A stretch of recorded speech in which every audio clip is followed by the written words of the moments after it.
everyone, this is Thursday. It is the 19th of October, and yeah, we started the day. First of all, went to Sainsbury's toy sale thinking hopefully we might get some better prices. Nothing. It seems to be it's exactly the same prices, and I don't know if you can actually seen it with yourselves. It just seems to be the case that it's just more and more people are jumping on those kind of deals.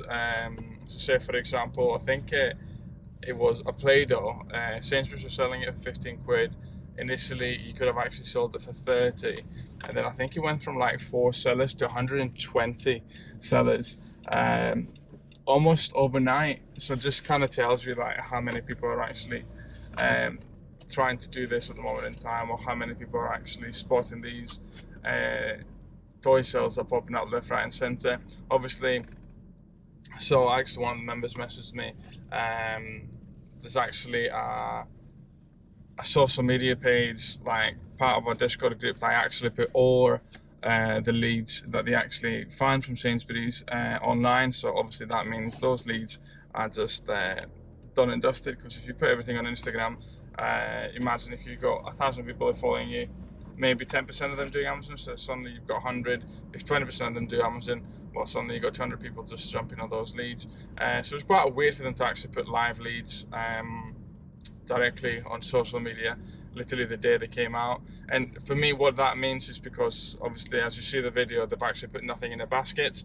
It means that they're just doing it just to get the views more than actually getting the profit from it. So I already see anything that's actually been on that video, the price was already tanked, because people are just trying to sell it fast through FBM instead of actually FBA. So you'll find that you've got a lot of people that are doing it as FBM in order to get that quick sale before on it. So obviously with me having my brother as a prep center, we've been able to actually get these out pretty much the same day. So hoping we can actually get a bit of an advantage for anyone else and demand that higher price. But in the past, when I was doing toy sales, like Sainsbury's, in the past I've actually spent 3,000–4,000 doing the Sainsbury's toy sale, and this time I've actually only spent 400 or 500. It just, I'm too scared to actually buy multiple units, and honestly, when it comes to it, simply because there's so many people that are jumping and stuff. So I have actually reduced the units that I'm actually buying to 3. I used to get I mean 10–15 units of each, especially in a toy sale, because I knew the price would actually recover. But I just do not trust other people. I don't want to have my business basically just having such a big amount of money just being held up with Amazon stock. Because yes, eventually, don't get me wrong, it will sell eventually, but could I have actually used that money better to have a better turnover? Could I have bought better stock during this time, instead of actually spending that 30 quid and then not getting the money back for it until December 20th, let's say for example? Could I have actually bought it now in October, flip it again in November, and then flip it again in the beginning of December, then have it again in January? So that's the kind of mentality that I'm actually having as I'm working through this. But it just seems to be the case that unfortunately, people that are just getting into Amazon, they think that the only way for them to get the buy box is by having a cheaper price. So say for example, if you've not got a repricer, yeah, the only way for you to think that you're going to get the buy box is going to be by lowering the price, and that's not the case. Okay, there's so many variables to consider when it comes to actually getting the buy box, like location, how many units you've got, price is also a factor too. But there's so many different things that go into it before you actually get the buy box, and it's just, I wouldn't say upsetting, obviously, because I'm changing my business model a bit to do my private label. But it used to be the case that you just buy something from the Sainsbury's toy sale, and you know that you would actually sell it for that price that you actually bought it for. Pretty much a year, 2 years ago, that would actually be the case. Now, it's not the case. When you're buying something, just keep in mind that by the time it goes in, potentially the price would have actually lowered a bit for it. So I've switched my mentality in regards to ROI, what I'm picking. I'm looking at how volatile it is. If I'm actually selling If it says the item is selling 500 units, say for example, well, yes, I'll pick it up. Even if it's £2, I'll pick it up because I know that's £2 more I would have than I wouldn't have had. But it's just quite interesting to see how obviously it's becoming a lot mainstream. It used to be that a lot of people just did eBay and they were too scared to do Amazon because they thought you had to jump through a million hoops. Yes, you have to jump through hoops with Amazon, but say for example the big hoop is that a lot of people do eBay without paying tax. Amazon, you'll soon find out that Amazon will actually ask for your UTR details, otherwise they'll stop your account, and literally they will stop you from selling and your income from them. With eBay, you could actually potentially do it for years before you actually get a notification that, oh, by the way, you need to pay tax.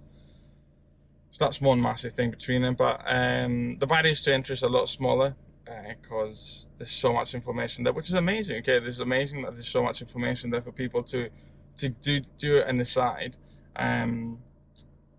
But it's just the difference in mentality. People are doing it as a hustle, or they're on the side, or they're actually trying to create a bit more freedom for themselves. It's just interesting to have the different mentality of different people. So there's a lot of people that are just thinking, well, I've just made a quid is better than 5. It doesn't make sense. But there's no point taking it personally too. I think if you're thinking, oh, this guy's jumped on my listing now and he's lowered the listing by £5 of what I've been selling. Well, I've seen it. I've seen me selling a product for 95 and then people selling it for 60. It's just one of those things to consider. Okay, just think you had the opportunity to sell it for 95 and Amazon is the only place you will have that opportunity to sell it for that high price. So just take everything with a pinch of salt, really. Don't just think I've lost my buy box or I'm losing money on that. Well, you wouldn't have been able to sell it anyways on that high price if it wasn't for Amazon. For us. So yeah, I mean, toy sales seems to be, unfortunately, it used to be a goldmine. There used to be a goldmine, but it doesn't seem to be the case. Seems to be too many people on it at the moment in time. So that means probably will take a bit of time for the price to recover. If you've got the capital, then amazing. For me, the capital at the moment in time is between the private label. Obviously, I should have a better capital going forwards because we've actually paid the Amazon loan off. So that means 3k of my revenue can actually be used to either go towards a credit card bill or go towards launching a new product for us. But I think I'm hoping that after January that I don't do any OA, I don't do any OA, I don't do any RA. I'm really trying to, or if I do it, I do it as because I love doing it. It's like a hobby. Let's say, for example, I like doing it once a week or once every 2 weeks. I absolutely love doing it, going around the shop, scanning, and coming out with a profit. I couldn't do it daily. And as I said, okay, I've made a video last 2-3 weeks ago to say how it is unfortunate that I only work 2 days a week.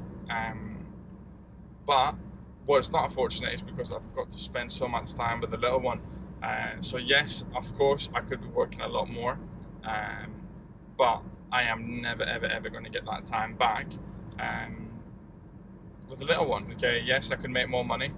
I cannot get that time with the little one. Okay, just not missing all the different stuff. Like, it's like saying yesterday, like I was out swimming with my little one, dressing her up and everything after swimming, and she just turns around and says, "Dad, where's your glasses gone?" And I wouldn't have had that if I was still working as a teacher. It's 9 to 5.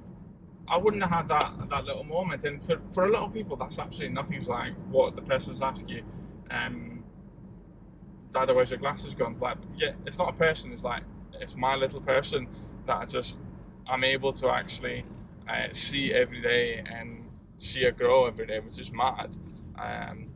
It's mad. I'm so lucky I'm able to actually do this on the side. So yes, of course I could be making more money. That's some pumpkins. I've actually bought some pumpkins, so I'm hoping those are not actually broken, but those are pumpkins in the background. If you can hear them, that's what that noise is. So hopefully I go home with 2 pumpkins and not anything smashed. But yeah, it is amazing what I've actually created. And yeah, so basically it's just a little rant about the toy sales. I mean, I've actually joked with the group and I said, well, that's it, poor Sainsbury's will not be able to actually feed the children this Christmas. because it was amazing, it was a gold mine. But just to take everything at a pinch of salt, it is what it is. We've got the opportunity to sell stuff or on a ridiculous markup on Amazon, and it's just all about the case of actually evolving what you're going to be doing. Yeah, you are running a business. You're not just doing a side hustle. Hopefully, you are running a business. So, just what you're going to do about it. Change your stock, change your ROI, change your whole business model. It's a massive decision for yourself to actually make as an Amazon seller. But it is Q4. We're, I think, got about 10k, 11k actually into October, which is okay. Nothing major. Yeah. Obviously, I expect my revenue to be smaller, but my profit to be higher. Switching obviously to private label. But yeah, very much enjoy what I'm doing. Yeah, I'll just stop it there. I need to get more, or I need to get better with having consistent uploads on YouTube. Because I think I've been stuck at 3,109 subscribers for potentially 3-4 weeks. At least I'm not losing subs, that's one thing. But yeah, 4k subs, I've got a really nice video idea that I'm actually going to record. Potentially actually tomorrow, Friday, which is my work day, so I'm going to record that tomorrow. So we're ready for it. So I really am hoping to get 4k this month, and I can set that launch, but it should be an infinite ROI video. Thanks so much for watching, everyone. Yeah, and let's smash Q4.